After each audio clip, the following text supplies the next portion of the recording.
the close of the Neanderthal period, Thorn builds a fire inside a cave to create a warm shelter where his family can rest for the night. Once the children are asleep, Thorn and his pregnant wife Hera become intimate in a secluded corner of the cave. The following morning, Thorn heads to a nearby pond in search of shellfish. While attempting to scale some rocks, he loses his footing and tumbles down. His body aches badly from the impact, but he survives the fall. Back in the cave, Thorn cannot stop coughing, and Hera grows deeply concerned about his bruises. The day after that, Thorn continues to cough persistently, yet he persists in his efforts to find food. Eventually, he becomes too frail to keep going, so Hera helps him return to the cave. For the remainder of the day, Thorn shakes with fever. His family prepares a herbal mixture for him to drink, but it provides no relief. Noticing that his chest remains bruised, Hera makes an incision to drain some blood, then covers the wound with herbs. This treatment at last helps Thorn settle down. Some time afterward, Thorn is still recovering in bed. Hera becomes anxious about their chances of survival, so she begins teaching her daughter Lark the skill of starting a fire. It requires several attempts before Lark succeeds. Thrilled, Lark rushes back to the cave to proudly show her father what she has accomplished, only to find that her baby brother has passed away. Thorn finally rises from his bed to bury the infant while his wife experiences an emotional collapse. That night, Hera remains in a state of shock. Thorn creates paint from plants and gently guides Hera's hand to leave a handprint on the cave wall. A few days later, Hera's water breaks while she is out walking. Lark assists her in returning to the cave, but Thorn instructs Lark to wait outside during the birth. A healthy baby is delivered, though Hera is left quite weak in the aftermath.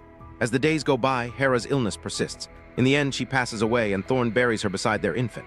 That night, he adds his own handprint to the wall alongside the others. Some time later, Thorn succeeds in carving a small flute, which he plays for his children. After some reflection, he gives Hera's necklace to Lark. While leaving the cave in search of food, the family is startled to encounter other humans nearby, so they quickly conceal themselves and wait for the strangers to depart. However, by nightfall, those people remain in the area. Thorn collects their belongings and resolves to depart with his children. The next day, the family realizes they are being followed, so they quicken their pace in an attempt to escape.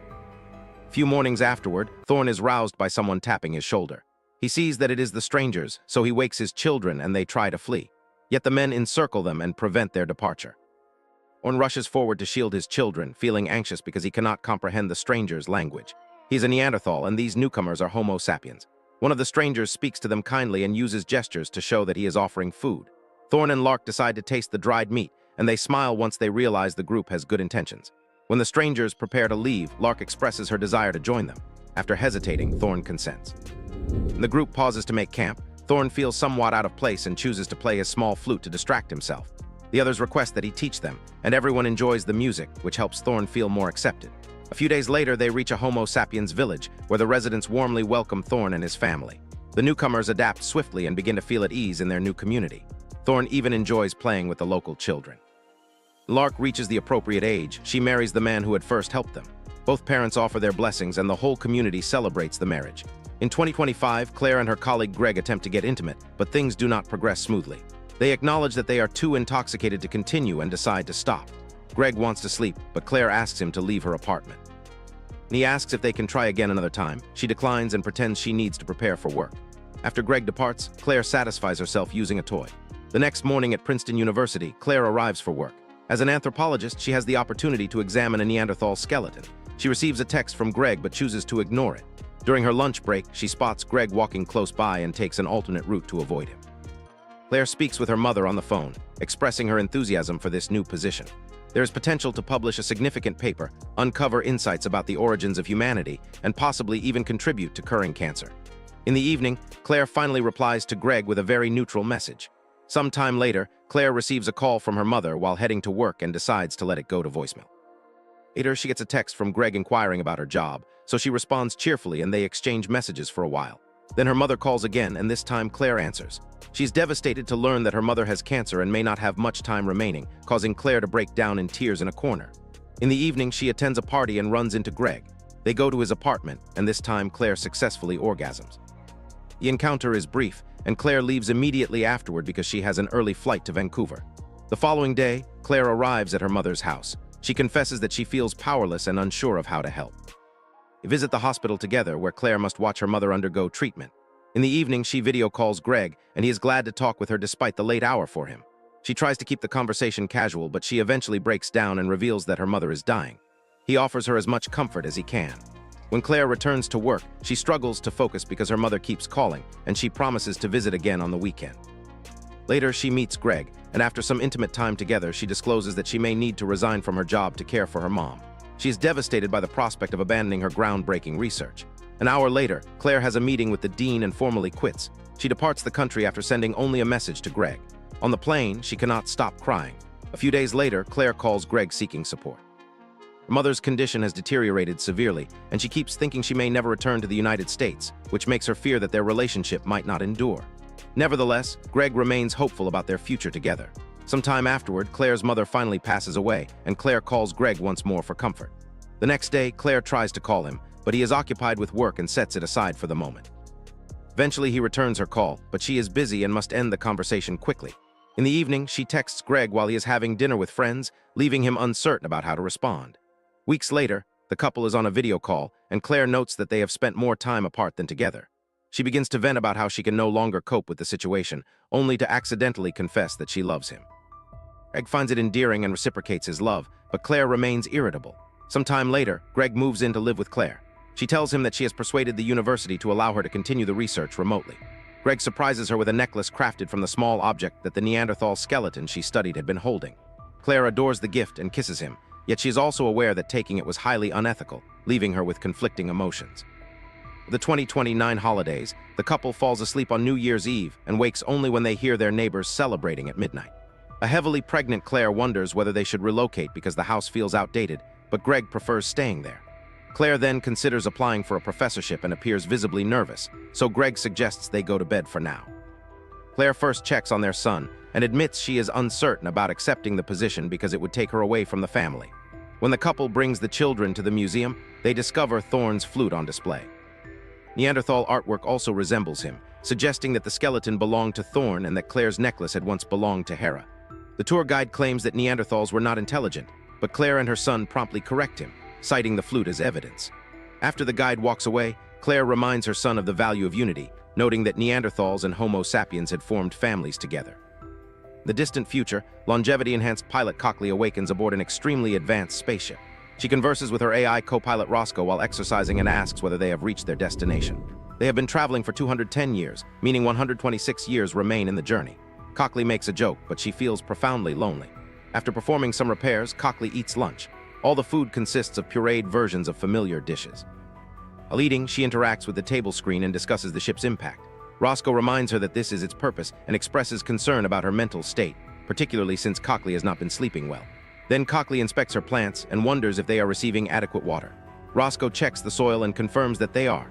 However, minutes later, Roscoe reports that the oxygen level has dropped by 1%. Cockley examines the plants in the greenhouse and finds that some have become ill. They must disinfect the greenhouse and collect samples to identify the contaminant, even though none should be present. A few hours later, removing the diseased plants has caused a 4.5% loss in biomass. Cockley feels quite distressed by this and wishes for something more uplifting, so Roscoe surprises her with a humorous joke. While conducting the tests, Cockley asks Roscoe about their acceptable margin of error. Roscoe explains that losing more than 6% of the plants would mean mission failure, and Cockley cannot help but laugh at the sense of impending doom. They have already lost 5%, so she must locate the source of the infection and halt it quickly. Several hours later, the situation has not improved. Roscoe inquires about what it feels like to contemplate death, but Cockley does not wish to discuss it. He instructs Roscoe to deactivate all non-essential systems to conserve oxygen, even if the savings will be minimal. The lights go out, and Cockley continues working with a flashlight. Roscoe then attempts a philosophical discussion about the human mind, but it is interrupted by an alert regarding an antiviral formula. Shortly afterward, the antiviral is applied to the plants, but unfortunately it proves ineffective. Cockley turns off the screen, unable to bear the discouraging figures any longer. After reflecting on the crisis, she devises a plan.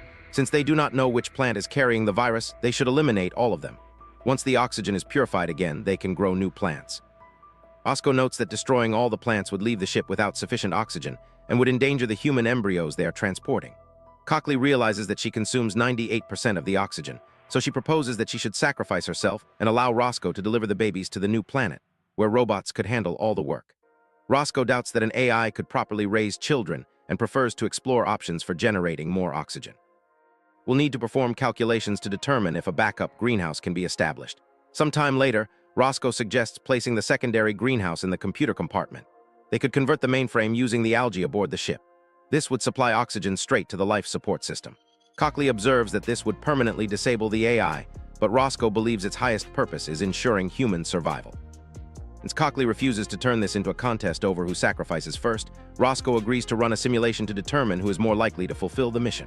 The next morning, Roscoe informs Cockley that it cannot execute the simulation because it cannot accurately predict her actions. Cockley does not accept this and insists that Roscoe reveal the actual outcome. The results show that Cockley has a higher probability of completing the mission. When she asks to review the calculations, Roscoe hesitates. Then Cockley examines the simulation herself and sees there is only a 0.2 difference.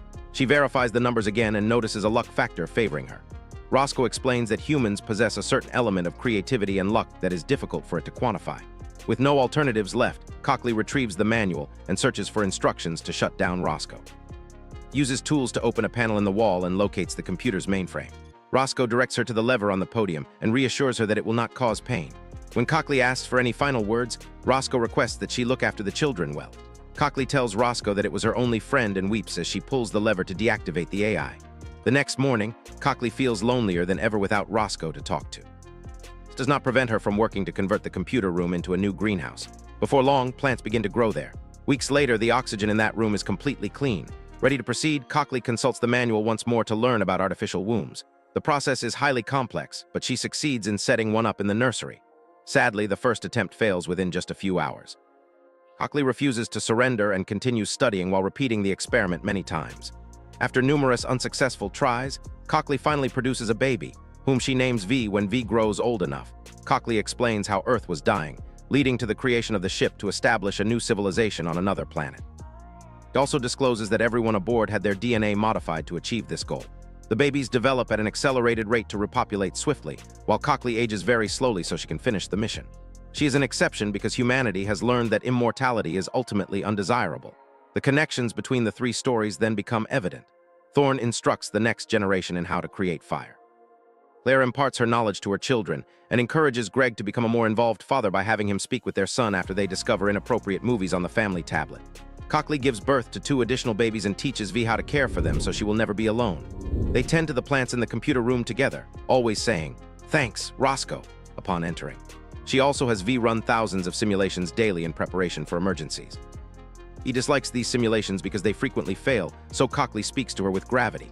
If anything ever happens to her, V must be prepared to assume command and fight for the crew's survival. In the past, Lark gives birth to her own child.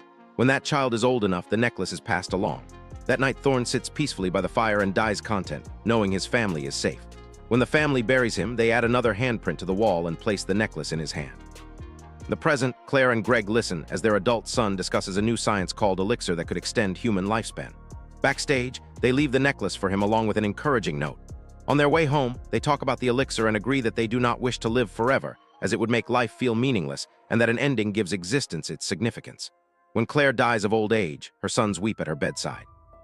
In the future, an alarm sounds as the spaceship begins to tremble until it finally touches down on the new planet. Cockley dons her suit because she will lead the initial exploration. Before departing, she opens a drawer to reveal the necklace, which she gives to V as a symbol of entrusting her with responsibility. The spaceship hatch opens, and Cockley steps out onto a landscape covered in flowers. Many years later, humanity has successfully rebuilt a new society. He has matured so rapidly that she dies of old age before Cockley, and she is buried with the necklace. Cockley returns to the old spaceship and has an emotional breakdown since no parent should have to witness their child's death. And with this, our movie comes to an end. Thanks for watching. If you enjoyed the video, please give it a like, leave a comment, share it, and subscribe to Anik Alvin Recaps. Stay with us.